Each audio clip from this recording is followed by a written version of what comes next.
पाकिस्तान की film industry एक drama से कम नहीं है, लेकिन ये ड्रामा काफी डिप्रेसिंग है। 1 मिनट। अच्छा चल मार ले। 1947 की पार्टीशन के बाद हम भी काफी अच्छी मूवीज गाने बना रहे थे। बनकर हवा का झोंका जुल्फों को चूम लेता। हम भी इंडिया की एंटरटेनमेंट इंडस्ट्री की तरह बहुत प्रोग्रेस कर रहे थे, लेकिन कुछ हुआ अराउंड 1970s और 80s कि हमारी इंडस्ट्री बिल्कुल फ्लॉप हो गई। डेट में अलग हो रही हूँ, गुंडे अलग से मेरे पीछे लगे और तुम मुझे बातें सुना रहे हो। तो और क्या तुम्हें गजलें और धातरे सुनाऊं? एंड इंडिया की सुपर हिट भी कहना कम है। भोल, वार, खुदा के लिए, ये जब मूवीज आई तो लगा कि फिल्म इंडस्ट्री का बस रिवाइवल होने वाला है, बट नहीं हुआ। पर आज सिर्फ ये नहीं कि हमारी मूवीज हिट नहीं हो रही, हम मूवीज बना ही नहीं रहे। ऐसा क्यों है? 250 मिलियन की पॉपुलेशन कोई मजाक नहीं है, तो फिर कोई क्यों नहीं आ रहा इस इंडस्ट्री को रिवाइव करने के लिए? अगर गाजी हुआ तो मरते दम तक, और अगर शहीद हुआ तो उम्र भर के लिए। फिल्म इंडस्ट्री एक बहुत बड़ा बिजनेस है जिसमें studios, distributors, directors, producers, cinemas सब एक इकोसिस्टम का हिस्सा है। एक मूवी को हिट बनाने के लिए आपको सिर्फ क्रिएटिविटी नहीं चाहिए, आपको बिजनेस एंड रिस्क मैनेजमेंट भी समझना पड़ेगा। फिल्म इंडस्ट्री का पता है सबसे बड़ा मसला क्या है? ये एक मैड बिजनेस प्रोपोजिशन है, क्योंकि इसमें इन्वेस्टमेंट होती है कोई 1 करोड़ की, लेकिन इसमें पोटेंशियल रिटर्न कोई 100 करोड़ तक हो सकता है, जो कि आज तक सिर्फ मौला जट ने किया है। आपको इतना रिटर्न सिर्फ तब मिलता है अगर आपकी मूवी सुपर डुपर हिट जाए, and the probability of success is only 10%। ये एक वेंचर कैपिटलिस्ट फंडिंग की तरह है, लाइक द 80-20 रूल, कि 80% ऑफ द रेवेन्यू सिर्फ कोई 20% मूवीज लेके आती है। तो जो चंद मूवीज जो आपकी हिट जाती हैं वो ही पूरी इंडस्ट्री को चला रही हैं। लेकिन प्रॉब्लम ये है कि हमारी कोई भी मूवी हिट नहीं जा रही। पाकिस्तान की इमेज पूरी दुनिया के सामने काफ़ी नेगेटिव है, लेकिन फिल्म इंडस्ट्री एक ऐसा बहुत स्ट्रॉन्ग टूल है जो इसको बिल्कुल बदल सकता है। जब तक हम खुद नहीं बताएंगे दुनिया को कि पाकिस्तान कैसा है, तो उनको जो हॉलीवुड और बॉलीवुड में नजर आता है वो वही समझेंगे ना। एंड अगर कोई इंडियन ये वीडियो देख रहे हैं तो प्लीज़ ये बात समझ जाओ कि हम अदाब और आंखों में काजल नहीं लगाते। पता नहीं आप लोगों को ये किसने बताया है, लेकिन इसको बदलने का सिर्फ एक ही तरीका है कि हम अपनी खुद मूवीज़ बनाएं। आप शायद अभी काफ़ी छोटे होंगे, लेकिन अपने अम्मी अबू से ज़रूर पूछना, उनको याद होगा कि हमारी फिल्म इंडस्ट्री एक ज़माने में बहुत ज़्यादा अच्छी थी। दैट वाज अराउंड कोई 1960s, और हम एक साल में कोई 200 से भी ज़्यादा मूवीज़ बनाते थे। इसके पीछे 2 मेन रीजंस हैं। एक तो हमारे पास टैलेंट बहुत ज़्यादा अच्छा था, और दूसरा कि हमारे मुल्क में एक एंटरटेनमेंट का कल्चर था। उस टाइम पर टैलेंट इम्पोर्टेड था। 1947 से 1960 तक mostly talent actors and musician Bombay से ट्रेन थे। हम अंग्रेज़ों से थोड़ी देर पहले ही अलग हुए थे, तो उनके कल्चर्स एंड ट्रेडिशंस हमारे में काफ़ी डीपली एम्बेडेड थे। वो लिबरल कल्चर पूरे पाकिस्तान इंडिया में आज से कई ज़्यादा था, and the movies and music specially उसकी क्वालिटी ही कुछ और थी। इंडिया में भी बहुत बड़े बड़े नाम एक्चुअली पाकिस्तानी थे, like the very famous Kapoor ख़ानदान। एंड उस टाइम पर सिर्फ सिनेमाज ही थे, तो हमारे पास एंटरटेनमेंट का सिर्फ एक ही ज़रिया था। उस टाइम पर इंडस्ट्री में कोई कंपटीशन नहीं था। बट फिर आया पीटीवी। पीटीवी ने फेमस फिल्म इंडस्ट्री के cameraman, script writers, even talent को हायर कर लिया, क्योंकि वो एक गवर्नमेंट जॉब थी और लोगों को स्टेबल इनकम विद पेंशन्स मिल रही थी। एंड दूसरा, टीवी पर आना उस वक्त काफ़ी रिस्पेक्टेबल शोबा था, स्पेशली औरतों के लिए, जो काफ़ी न्यूज़ एंकर्स एंड होस्ट्स बनी। लेकिन तब भी फिल्म इंडस्ट्री इस सब के साथ चल रही थी। डिक्लाइन शुरू हुआ अराउंड 1965, जब इंडियन मूवीज़ हमारे सिनेमाज में बैन हो गई थी। बॉलीवुड हमारे लिए एक मेजर रेवेन्यू सोर्स था, एंड उसके जाने के बाद हमारी फिल्म इंडस्ट्री के पास इतने पैसे नहीं थे कि वो न्यू मूवीज़ बना सकें, क्योंकि वो पॉपकॉर्न और पेप्सी बेचकर ही बहुत ज़्यादा पैसे कमा लेते थे। एंड देन आया ज़ियाउल हक का टाइम। इस्लामाइजेशन से ऑलमोस्ट हर इंडस्ट्री ही चेंज हो गई, एंड इसी तरह फिल्म एंड टीवी इंडस्ट्री भी।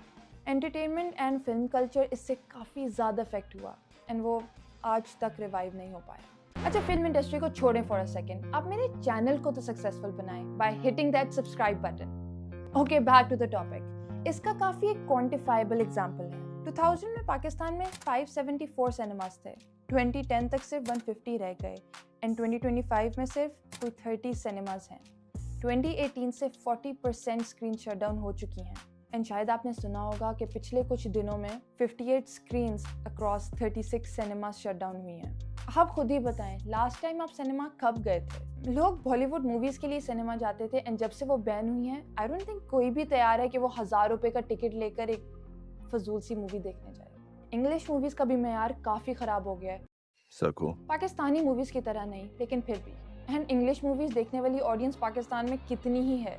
एंड सबसे बड़ी बात, जब से नेटफ्लिक्स और प्राइम वीडियो जैसी ऑनलाइन स्ट्रीमिंग सर्विसेज आई हैं, दुनिया भर में सिनेमास का कॉन्सेप्ट कम हो गया। जब आप 1500 दे के पूरे महीने में अनलिमिटेड मूवीज देख सकते हो, तो कौन 1000 में जाके एक मूवी देखेगा। इस पूरे इकोसिस्टम में कुछ की प्लेयर्स हैं जिनका काफी ज्यादा स्टेक होता है। सबसे पहले स्टूडियोज, ये वो प्रोडक्शन हाउसेज होते हैं जो मूवीज को फाइनेंस एंड प्रोड्यूस करते हैं, लाइक जियो फिल्म्स एंड हम फिल्म्स। ये सारे टैलेंट को गाइडेंस भी देते एंड मेन मूवी मेकर्स यही होते हैं। एंड फिर आते प्रोड्यूसर्स, ये लोग पैसे देते हैं एंड प्रोजेक्ट को मैनेज करते हैं। डायरेक्टर्स, जिनका क्रिएटिव विजन होता जो मूवीज को शेप देता है, वो डिसाइड करते हैं कि मूवी एक्चुअली दिखेगी कैसे।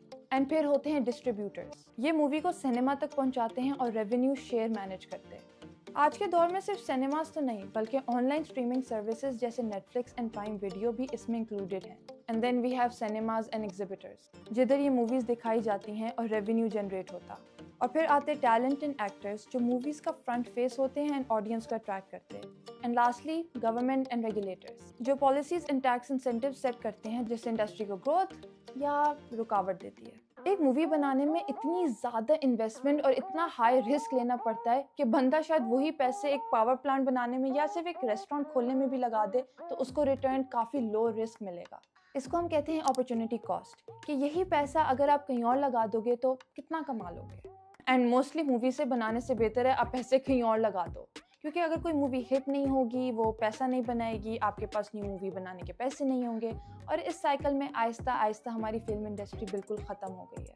मूवीज़ बनाना काफ़ी रिस्की काम है एंड इसके 3 मेन रिस्क होते हैं। सबसे पहले है कंप्लीशन रिस्क, कि क्या ये मूवी बनेगी भी या मिडवे बंद हो जाएगी। पाकिस्तानी स्टूडियोज़ के पास इतनी ज़्यादा रोल्स पड़ी हैं मूवीज़ की जो कभी किसी ने देखी ही नहीं। शायद वो बीच में बनते हुए बंद हो गई, या बजट ख़त्म हो गया, या डिस्ट्रीब्यूटर ने कहा कि मैं इसको किसी सिनेमा में नहीं लगाऊंगा। काफ़ी ज़्यादा रीजंस हो सकती हैं। अब दूसरा रिस्क है परफॉर्मेंस रिस्क।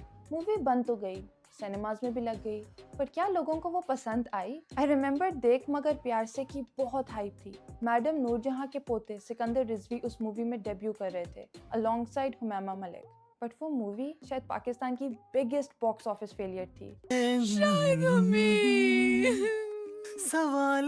एंड देन वरना 2017 में माहिरा खान के बॉलीवुड डेब्यू के बाद बहुत एंटिसिपेटेड मूवी थी एंड पाकिस्तान के बिगेस्ट डायरेक्टर्स के साथ Shoaib Mansoor. I honestly thought कि ये खुदा के लिए या बोल जैसी हाई लेवल मूवी होगी, बट कंप्लीट फेलियर। एंड आखिरी है फाइनेंशियल रिस्क, क्या वो पैसे जो आपने इस मूवी में लगाए हैं वो रिकवर हुए, एंड उससे बेहतर क्या प्रॉफिटेबल थी ये। कहते हैं कि the most creative part of the film industry is in the accounting books. अच्छा भाई, बहुत ज़्यादा बुराइयां कर ली हैं, क्या इस इंडस्ट्री में कोई फ्यूचर है? And the answer is yes. हमारे ड्रामास दिन ब दिन बेहतर होते जा रहे हैं, मतलब ऑडियंस है हमारे पास एंड रिसोर्सेज भी हैं, तो हम इनका इस्तेमाल करके एक फ्यूचर देख सकते हैं, लेकिन तभी अगर हम सही स्टेप्स लें। Governments world wide film industry को सब्सिडीज एंड टैक्स इंसेंटिव्स देती हैं। चाइना जैसे मुल्क में 40% तक का इंटरनेशनल फिल्म्स का कोटा है लोकल इंडस्ट्री को ग्रो करवाने के लिए। हमारे पास भी बहुत ज़्यादा सॉल्यूशंस हैं।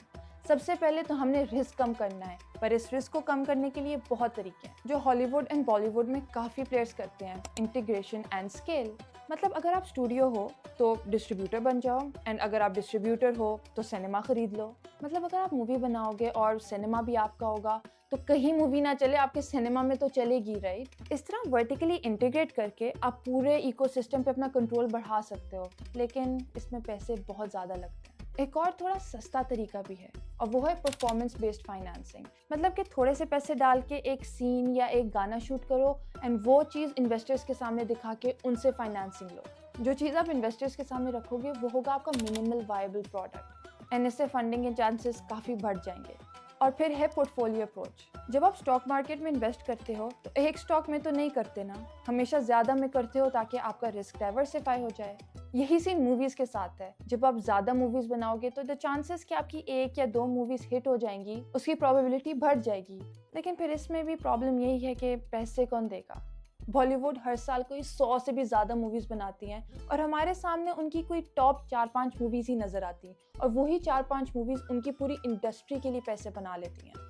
एंड देन आप अपनी मूवीज़ में एक बड़े स्टार को रख के अपनी प्रोबेबिलिटी ऑफ सक्सेस काफ़ी बढ़ा सकते हो, लेकिन ये हमेशा काम नहीं करता। नादानिया जैसी डिजास्टर मूवी का तो आपने सुना ही होगा। और प्यार के लिए कोई जगह है क्या? कोरिया में भी हमने देखा कि उन्होंने अपनी इमेज दुनिया के सामने मूवीज, शोज एंड म्यूजिक से बिल्कुल बदल दी। अब हर कोई वहां जाना चाहता है और हम भी ये कर सकते हैं। What do you think कि पाकिस्तानी मूवी इंडस्ट्री का सबसे बड़ा मसला क्या है और हमें किस तरह की मूवीज रिलीज करनी चाहिए? Until next time, stay safe and keep watching Pakistani movies.